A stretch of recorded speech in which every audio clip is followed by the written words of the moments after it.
But the way I look at it, right, I'm a salesman to heart, and I studied the fine sales books of Tom Hopkins. Was it Hopkins? Wonderful American sales guy, and all self-help books. Think and Grow Rich by Napoleon Hill, Talk and Grow Rich, all stuff like that. Which, hold on, here we go. Right, we'll put that tune on. There we go. We'll put this one. There we go. I'll put that. There you go. It's not exactly. You're not from Staten Island, are you? Do you want a Staten Island tune, G-Man? Right, the G-Man's coming on. They sailed over the horizon and up the Hudson River into New York Harbor was the Statue of Liberty, standing with her arm raised in the flame of freedom and the words of welcome written on the pedestal that say, "Give me your tired, your poor, your huddled masses." These words inspired this next song, called Staten Island.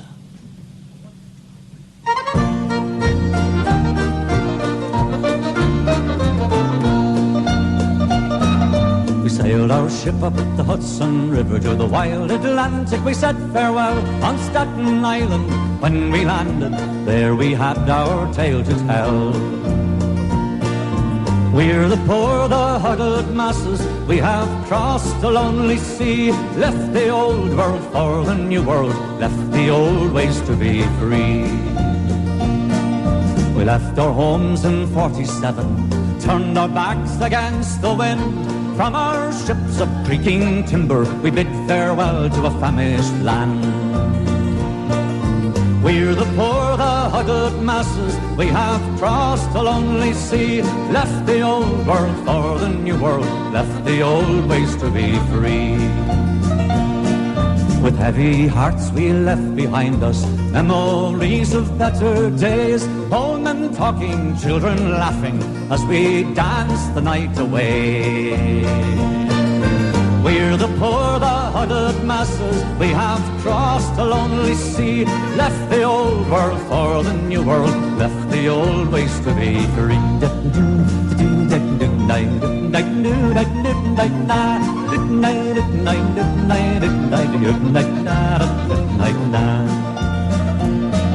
Still we hear their voices calling, on the wind we hear the sound. Friends and loved ones, old and young ones, lie beneath the famine mounds. We're the poor, the huddled masses. We have crossed the lonely sea, left the old world for the new world, left the old ways to be free. And now those years are far behind us. Now our spirits have grown strong in this land that gave us freedom and the will to carry on. We're the poor, the huddled masses. We have crossed the lonely sea, left the old world for the new world, left the old ways to be free. 2, 3, 4.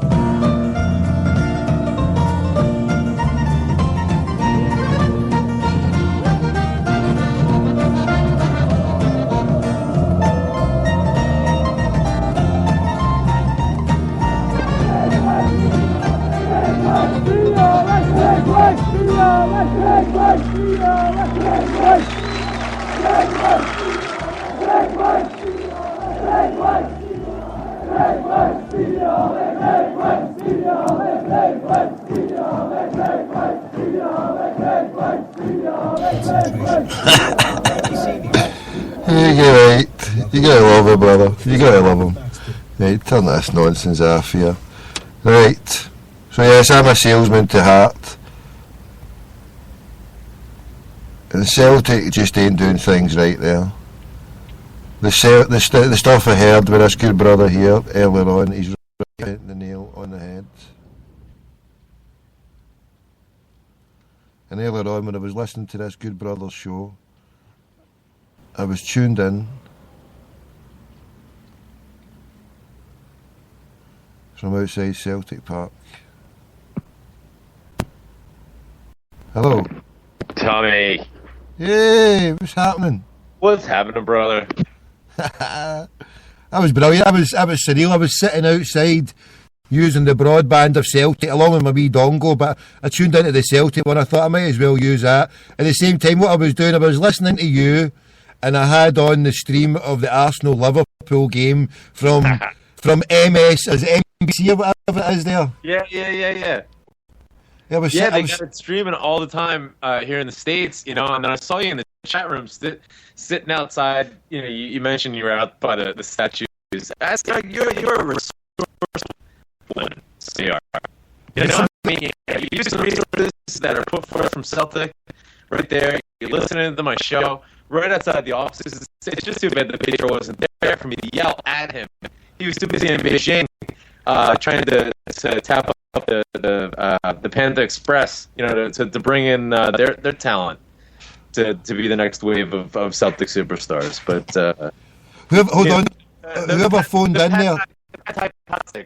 Whoever phoned in there, whoever phoned in there, it was just to start on the show, so I had to drop the call there. It was to start on the show, so I don't know if I can get more than one on, so we'll just leave it for the now, but I'll try and get you on as soon as the G-Man's off there. Yeah, well, the reason why I went there was because I was looking to see Mr. Lawwell. I was going there to get a show. I was going to do a recording of it and then get him. I was going to put my show on outside and then phone my phone and then get him on the phone as he was going to his lovely chalet. Yeah, well, on his way to chalet and his lovely steed. He's probably £100,000 motor. Probably enough to give all the poor people in the East End a good fucking feed for a couple of weeks on what. If he sold his motor, the whole of the East End would feast for a weekend, I tell you. Exactly right, but he's in China just now. Is he? Yeah. That shows you how much I'm out the loop. Is that what he is? Yeah, he's with John Park and a select team from Celtic, from the merchandising arm. They're in China just now, setting up a merchandising aspect, so that Celtic can sell their strips and all the merchandise without taking into consideration that China is the counterfeiting wheel well of the entire world. So hold on, mate. Hold on, Graham. Hold on a minute. Hello, who's this that just phoned there? Who's that? Is that Joe? Yes, that's The number you've got. Listen, Joe, can I get you on it? I can put you on here, but you'll not be able to hear Graham and he'll not be able to hear you. It's just that when I was doing it, I can try and phone you back, but it was crackling up. I was wanting to get you. I'll try and get you on. Right? Hang up and I'll phone you back, see if I can get you on, right? But if it crackles too much, I'll get you on after Graham, if that's all right, yeah? I have somebody, eh? No problem, hold on, 2 secs. Tommy, listen, you should be talking to Joe from the Kano before you talk to me. Shut up, mate. Listen, I'm just a yank. I'm just a yank that talks a bunch of pish. The Kano Foundation. Shut it, sweetie. Don't even start that pish, or I'll be banning you. You'll be getting a lifetime ban for 5 seconds. Don't start. You're not just. See, you're like a convert, right? You've been converted. And I admire people who find Celtic your way, because if you think about it, I mean, Celtic we've got a story to tell. The thing I was going to say earlier on, I mean, if you let me loose in your country, USA, if Celtic was wanting to go there doing the merchandise and the story, see the stuff you were saying earlier on about our story, well, we have got, they call it in sales parlance, a USP. Now, our USP could win over millions who are not even from an Irish Catholic background, but even if they were, well, look how many are there, not even the ones who have got direct descent for first generation, but you go back second, third, fourth, fifth generation, away back to the Great Hunger, you could probably trace people with an ancestry, and as soon as they hear someone talking about Ireland and saying they've got a football club, shit, they're going to out and get little fucking Chad Hogan, the fucking Celtic jersey, before they go get Man United. They're going to say, fuck that, fucking little junior Chad, get in there and get this green and white, because this is where my great-great-grandfather came from, the old country. And if Celtic, and I love Chinese, I love cheek to jowl with the Chinese, God bless the Chinese. They're brilliant people, but for God's sake, it must be one thing, they must be going to bring the new Dewey. God help us. God fucking help us. Is that John Parks out there? It's shocking. They should be going in to buy. I'm the agent, Jack McGonigal agency, MLS. I'll go and find them a fucking player in the MLS. Get him in there. MLS all the way. Get on this, Tommy. Jack Give me a- McGonigal. Listen, Jack, you need to scout. There's two players that I want you to keep an eye on. The first is in America. He's in Philadelphia. His name is Jack McInerney. Okay, the surname. I mean, listen to the surname. It's perfect for Celtic. He was the second leading scorer in the MLS. He's 21 years of age. We can probably get him for under £1 million, especially in the January window. I think his team, the Philadelphia Union, is going to be eager to loan him out to get him some sort of European experience. He's a poacher. He can run the channels as well as, accepting the ball at his feet in front of him. But, I think that's exactly what we're missing right now. Somebody that isn't afraid to run the channels, to do anything that they need to do to get on the end of a final ball and put it in the back of the net. I think it's a perfect opportunity. The other name that I throw out there, he's not in America, but he plays for the United States team, Aaron Johansson. He plays for Alkmaar just now in the Eredivisie, the Dutch league. The Dutch league has been ripe for us. Obviously, we brought in, George Samaras came from Heerenveen, the same club that Finn Bogason, who we were rumored to bring in, but never had the balls to bring in, actually. Henrik Larsson came from Holland. This is a rich league. Aaron Johansson, he plays for Alkmaar just now. Loads of talent. He's a poacher.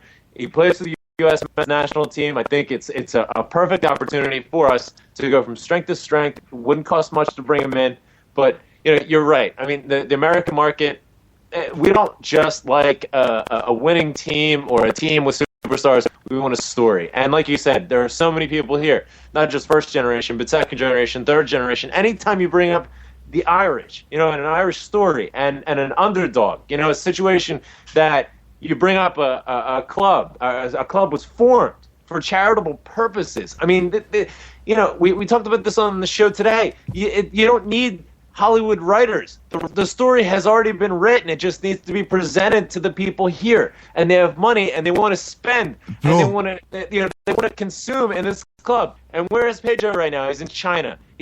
And like you said, I'm a huge friend of the Chinese people, but they don't have a huge Irish diaspora there. They're not sitting there waiting ripe for this message. It takes much more work to have this grow in the Chinese market as compared to the North American market. It doesn't make any sense. This man is not a business genius. He is stealing money. He is stealing money from you. He's stealing money from me, from the club. He's on £1 million a year for his own salary, when just to bring all employees in the club up to a living wage would cost £120,000, as was confirmed today in my interview with Jeanette Finley, and he's on £1 million. You mean to tell me that he can't go down to £750,000 and not be starving? He'd go down to £750,000 just now. He'd still be set. He'd still be very comfortable, and it would make a huge difference in so many people's lives that work for the club right now, and he refuses to do it. It's disgraceful. Stay there, right, phone you back. Stay there, don't go anywhere. He's right, he's bang on and hold on. Right, we're going to try and get Joe for the Kano Foundation here. I'll see if it... You there? Oh, it's crackling. Wait. Hello. Joe, how you doing? I'm doing fine, mate. That seems alright, Joe. Meet Graham, Joe. How you doing? I'm doing fine, mate. What's happening? What are you doing up at this ungodly hour? I mean, I know that I'm listen, I'm not even going to tell you I'm half cut. At night here on the East Coast of the United States. I think we have to turn our clocks back here in about 4 hours, so I'm trying to stay up just that long. But what are you doing up at this ungodly hour? I've actually just a crack beer, actually. It started with the Celtic Grave Society. I want to call it from went to the football, met a few friends at it. Couple of meals. Went to the football a couple of days after. Good man. Hey, Joe, listen, I saw the pictures of the Celtic Graves event this morning. I would have killed to been at it, but it looked like the weather was absolutely atrocious. But I mean, just I got pictures from the Parrot, and so many other people were tweeting pictures up. I mean, what was the event like? I would have killed to have been there. I mean, it must have been a very moving experience, a moving event. It was actually fantastic. The speakers were amazing. If you could hear them, don't think the speakers, you couldn't hear them for the rain hitting the umbrellas. People were Yeah. It was absolutely tremendous. Rain Listen, boys, hold on, listen.